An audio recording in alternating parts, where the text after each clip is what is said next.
होली की आत्मा। बचपन से शहर में रहने वाला मनोज इस साल होली की छुट्टियों में अपने गांव दुर्गापुर वापस आता है, जहां उसे देख पूरा गांव खुशी से झूम उठता है। जब गया था तब इतना सा था और अब देखो कितना बड़ा हो गया है। हाँ सरपंच जी, जब मैं गया था तब आप भी बहुत जवान थे और अब देखो कितने बूढ़े हो गए हैं आप। चलो चलो, बढ़िया है। बच्चा घर वापस आ गया। इसी खुशी में आज रात पार्टी होगी। क्या बात है, गांव में भी पार्टियां होने लगी। वैसे अगर पार्टी की बात है तो आज क्यों सीधा होली पार्टी करते हैं। होली पार्टी की बात सुन चहल पहल में अचानक सन्नाटा छा जाता है, जिसे देख मनोज को कुछ अजीब लगता है। लेकिन तभी सरपंच बात पलट देता है। अब बहुत देर हो गई, चलो सब अपने घर चलो, पार्टी के बारे में कल सोचेंगे।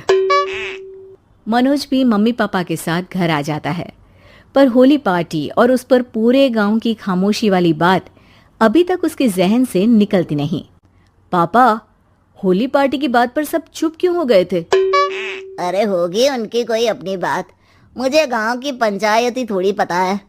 थक गया हूँ, चलो सो जाते हैं, कल बात करते हैं। पापा की बात मानते हुए मनोज भी सोने चला जाता है।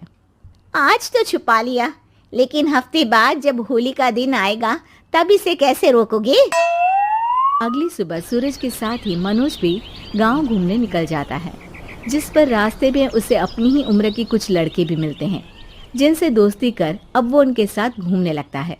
इसी तरह कुछ दिन बीत जाते हैं और होली नजदीक आने लगती है। दोस्तों, होली में 4 दिन ही बचे हैं, पर गांव में उसकी कोई तैयारियां क्यों नहीं दिख रही? क्योंकि यहाँ होली नहीं मनाई जाती। अरे पर ऐसा क्यों?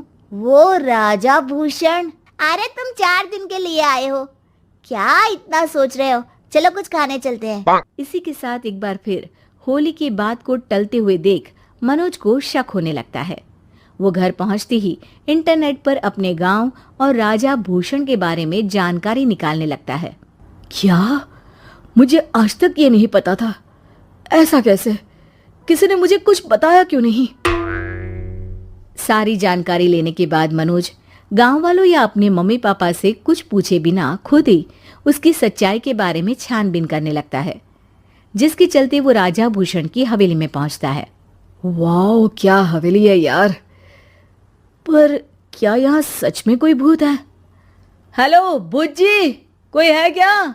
हम इस साल गांव में होली सेलिब्रेट कर रहे हैं, क्या आप उस पर थोड़ा इंटरव्यू देंगे? मनोज के ऐसा बोलते ही गांव में तूफान उठ जाता है और हवेली में रखी सारी चीजें हिलने लगती है। एक अदृश्य शक्ति मनोज को धक्का देकर हवेली से बाहर निकाल दरवाजा बंद कर लेती है। ये सब देख मनोज हैरान रह जाता है। क्या अभी मुझे हवा ने धक्का देकर बाहर निकाल दिया? मेरे होते हुए इस गांव में कभी होली नहीं मन सकती, इसलिए दोबारा ऐसी कोशिश भी मत करना, अंजाम बुरा होगा। आवाज सुन मनोज हैरानी से इधर उधर देखने लगता है, पर उसे कोई दिखाई नहीं देता। वो गांव वापस आ जाता है, जहां तूफान की वजह से सब कुछ तहस महस हो चुका होता है। आखिर ये तूफान आया कैसे? ना ऐसा कोई मौसम था और ना ही हमने होली का त्योहार मनाने की बात की थी। सरपंच की बात पर कोई रिएक्शन दिए बिना मनोज चुपचाप अपने घर चला जाता है। इस तरह देखते ही देखते होली का दिन भी आ जाता है और मनोज रंग लेकर गांव में निकल जाता है, लेकिन गांव पूरी तरह खाली होता है। अरे त्योहार का दिन है, धूमधाम की जगह मातम क्यों मनाया हुआ है? मनोज की आवाज सुन सब अपने घर की खिड़कियां खोल के घर के अंदर से ही उसे वापस जाने के लिए कहने लगते हैं, पर वो किसी की नहीं सुनता। तुझे पहले भी समझाया था, अगर होली खेलने की कोशिश भी की तो अच्छा नहीं होगा। अरे बात मान लो बेटा, तुम्हें सच नहीं पता। मुझे सब पता है। सालों पहले इस राजा ने एक अंधविश्वास फैलाया और आप लोग आज तक उसे मानते आ रहे हो। अरे बेटा, जब तुम पैदा भी नहीं हुए थे उससे भी बहुत पहले से इस गांव पर होली का श्राप है। अगर गांव में होली का त्योहार मनाया जाता है तो प्रलय आना पक्की बात होती है। राजा भूषण इस सब में नहीं मानते थे और त्योहार मनाने लगे, जिसके चलते होली वाले ही दिन पहले उनके बेटे की और फिर उनकी मृत्यु हो गई। तभी से गांव की रक्षा के लिए उनकी आत्मा उस हवेली में रह रही है। सबकी बातें सुन मनोज उलझन में पड़ जाता है। सोचना भी मत मनोज, अगर तुमने इस परंपरा को तोड़ने की कोशिश भी की तो उसका परिणाम इस गांव और गांव के लोगों के लिए अच्छा नहीं होगा।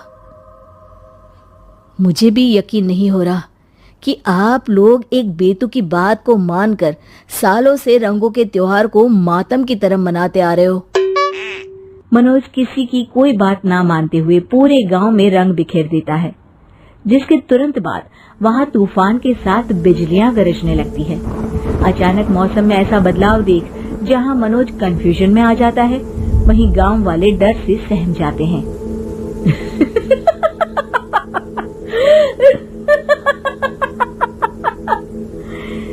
इस लड़के ने हमारे जैसे सिर्फ अपने स्वार्थ के लिए नहीं बल्कि पूरे गांव की खुशियों के लिए यहाँ होली मनाई है, जिस वजह से अब इस गांव पर होली का श्राप टूटता है।